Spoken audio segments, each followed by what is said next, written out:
We've cracked the code. This is how great ones spawn. Not you, not me, but the whole Call of the Wild community. And to understand all this, we would have to go back to the beginning. Real quick, before we get into the video, I gotta mention these 3 sources where I got this information from. The big Call of the Wild content creators, definitely go check them out. Squidster Gaming, Lady Legend, and Biz Hunt. Their icons should be popping up on the screen right now.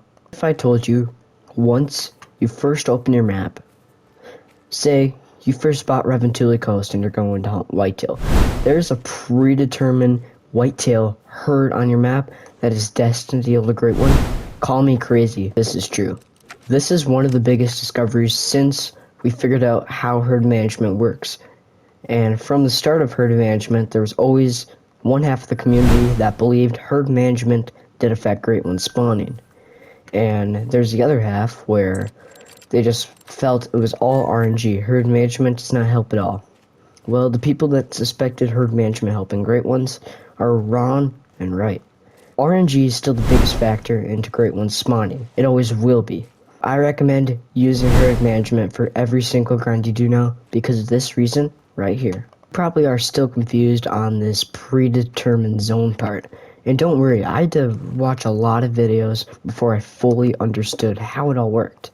So I've already covered the predetermined zone seed, but you may be wondering, how do so much content creators, just like myself, have great ones spawn consistently in main zones? Well, there's a part to it.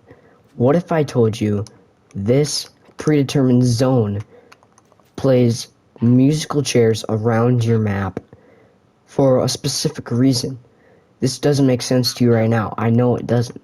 But trust me, when I explain it, it's going to make so much sense. Now, to first understand how this musical chair system works, you have to understand the zone cap. There's a zone cap on every single zone of the amount of males that can be in it. Say you find a whitetail zone of 1 doe and 4 bucks. You eventually manage it down to all small animals. What if that was the predetermined zone? Thus, if you don't shoot at it, will it ever yield a great one? No. But you will have a great one on your map.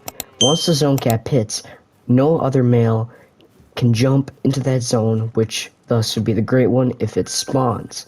Then the great one would spawn into one of your zones that you hunt the most, your main zones. This is why it's always important to hunt main zones. This is also why herd management helps. Herd management narrows down your map to only hunt your main zones, leaving exterior zones out of the way. And eventually, after a few great ones spawn, your seed for the great one always respawns into your main zones. First, you have to understand how great one spawns. Yes, it is still pretty much RNG, but it goes off a specific system, off weight. There's a predetermined sweet spot on your map right now of all the males of that great one species. Say you're hunting the great one moose here on Reventuli Coast, and the predetermined sweet spot is every male moose on your map. It's not every male on your map, it's every male moose. Once that predetermined sweet spot is hit, then the great one spawns. It can take a while, but herd management narrows down that weight to reach faster. So if you're still confused, it's pretty much as simple as this. There's a predetermined sweet spot for weight on your map. Once that weight is met, a great one spawns. It's that simple. But that's why herd management helps so much, because you're forcing the great one to spawn into your most hunted zones, which is your main zones, while also having more chances of making that predetermined weight. At the end of the day, RNG, random number generator, is going to control your grind. You can have your grind perfectly herd managed, get a diamond every 10 kills, and still not get a great one, because you're just not getting that RNG luck to favor you. Believe me, that happens to many big creators that have their grind perfectly herd managed, but they just can't seem to yield a great one for a long time. This is why you should be using herd management.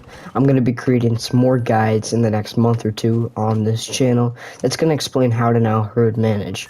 But pretty much, if you have a level 9 species, level 4 and below, if you have a level 3 species, then you want to go to level 1s, and for level 5 species, you want to do 2s and below. This is why herd management is so effective now, because if the great one spawns off weight, you're constantly flushing higher weight animals out of your main zones. This includes diamonds and even trolls. They're a higher weight than the average deer on your map. Pretty much, if you're still confused, that is okay.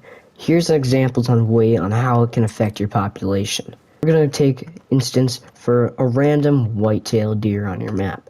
Let's say the 100 kilogram weight for the white-tailed deer. It's max weight. And this is probably going to be a big rack diamond whitetail.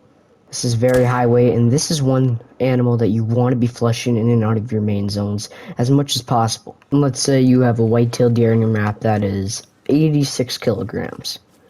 That white-tailed deer would most likely be a small gold or high silver. Then the 69 kilograms for a white-tailed deer, it's probably going to be a level 1 spike or the level 1 fence rack. Those are just quick examples on how weight can affect the rack size of a deer. And this pattern can be seen on great ones. For the fallow deer, the lowest weight rack is the blade rack.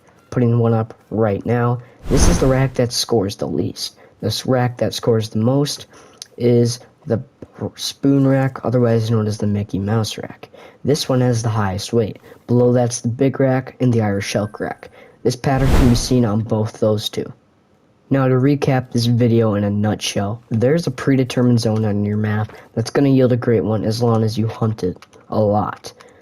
But if you don't hunt that zone a lot and you have it herd managed, that great one seed goes to the zones that you hunt the most. That was an insane neck shot. And thus, a great one spawns when the predetermined sweet spot of weight on your map is met for that species great one. Thus, that's why herd management helps so much, because you're constantly getting closer to that predetermined weight spot. I really hope you enjoyed this video, and big thanks to the people that I got all this information from.